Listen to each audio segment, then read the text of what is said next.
Welcome to Luca is a Billionaire, where the only thing I invest in is your answers. In this video, I will explain how to program a Toyota key fob. First, gather all your key fobs, both old and new, that you wish to program. It's crucial to ensure your car battery is fully charged to avoid interruptions. You will also need at least one working key to insert into the ignition. This preparation ensures a smooth and successful programming experience for all your fobs. Now, let's get your car into programming mode. Begin by inserting your working key into the ignition and then removing it 5 times. Next, close and open the driver's side door 6 times. This specific sequence signals to the car's system that you intend to program a new key fob.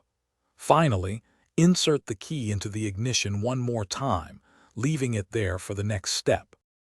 With the key in the ignition, turn it to the on position and then immediately back to OFF.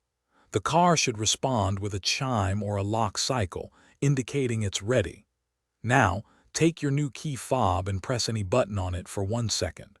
If you have more fobs to program, repeat this step for each one within 40 seconds. This registers each fob with your vehicle. To finalize the programming, simply remove the key from the ignition.